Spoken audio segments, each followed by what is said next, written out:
Hello and welcome to my latest video on Jurassic World Alive. And in today's video I'm going to be talking about Omega training, and in particularly training points. Okay, so this is a new feature in the 3.0.30 release. It's only for Omega creatures, and okay, let's just go through what Ludia have told us with the release notes. So we've got, when evolving any Omega creature, players will receive training points for that creature. With these points, players can customize their Omega creature's stats, choose the stat you want to upgrade, and add training points to increase it.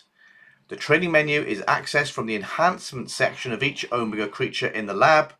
Players can decide to increase their creature's stats in any order they wish. They can even reset their points to try different builds, but it'll cost you money. And we've got a nice little graphic there which shows 7 training points, and I'll show you the screens in a sec.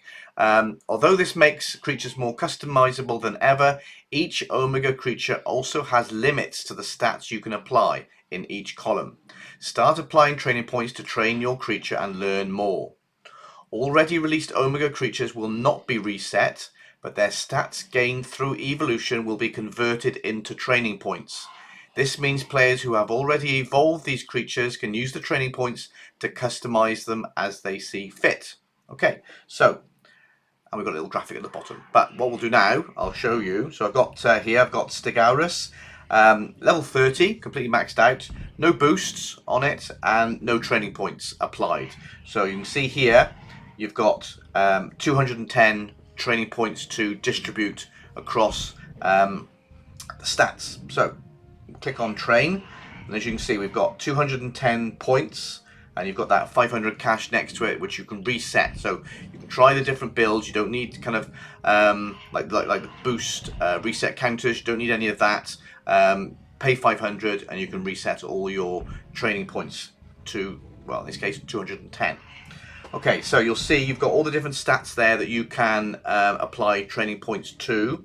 And you will see that training points is not a 1-to-1 ratio. So it's not like 1 point gets you 1 health point, or 1 training point gets you 1 damage point. Okay, so but I'll go through that now. So we'll see, we'll apply 1 training point to health, and you can see there we've gone down by 1, but we've actually gone up by 50. Okay, so for each training point you get 50 health points. For damage you get 10, so for each training point you get 10 damage points. And then on speed, so we'll do 1 for speed, it goes up 2. Okay, so I'll put all this in a slide so you can see this. And then we've got armor, so we're currently 4%, and that goes up to 6%, so that's 2 again. Critical chance, that went, what did that do? 6 to 8%, so 2% increase per training point. And then we've got this damage. Critical damage. The creature damage stat indicates the percentage of damage a creature will deal with a critical hit, and that goes up 2% for every point that you apply. Okay, so as you can see, you start off Stegosaurus level 30, but look at its stats. I mean, with just a couple of with 1 point applied to each one, you're on health points is 1350, really low. Damage is 440, really low.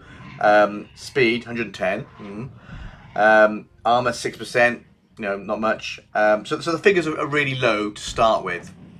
So, but as you'll find, 210 points. So if we just click on health and take our health up to a healthy amount. So click, click, click, click, click, click, click. Oh, I'm not doing it properly.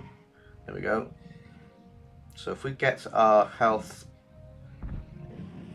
up to maybe 5,000, if it'll go that high. So the trouble is I'm tapping this and it's not registering. There we go. And there's a finite limit, but we'll go to 5,000. Oh, one more. There we go, 5,000. Okay, because you've still got boosts you can apply on these as well. So you've got training points and boosts. So we'll do damage. I'll fast forward this so it's not a bit boring for you. Okay, so that's all the training points applied. So we've got 5,000 health, 1,500 damage, 110 speed, 34% armor, 8% critical hit chance, and 150% chance to get your critical hit chance. Critical hit. Okay, so we're going to confirm that then at the bottom, and that's applied. So we'll then go back to our profile page, and now we can boost up. So I'm going to just put, I'm going to put 15 boosts on health. Too many. 16. I'm going to put 16. 16 boosts on health, and then the rest on damage.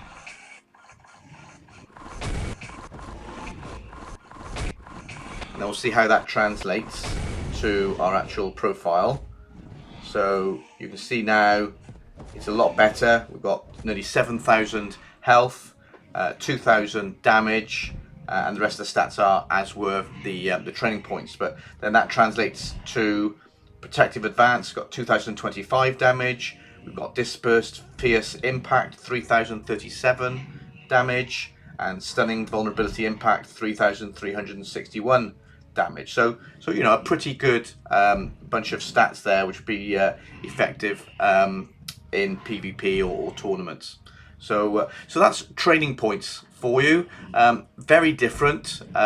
You can, as it said in the Ludia release notes, you can customize this very granular for each attribute, because you're literally putting up 50 health per point. You're doing I think it was 2 per damage, 2 per damage there, and so you're doing very fine adjustments, and then you've also got your boost as well. So a lot more to customize, so a lot more to think about.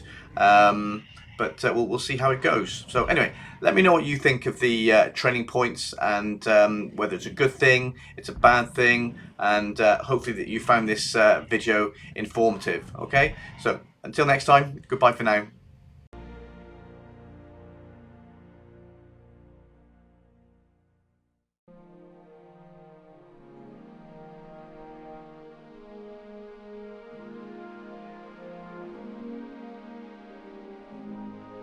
Thank you very much for watching my video. I hope you enjoyed it or found it informative.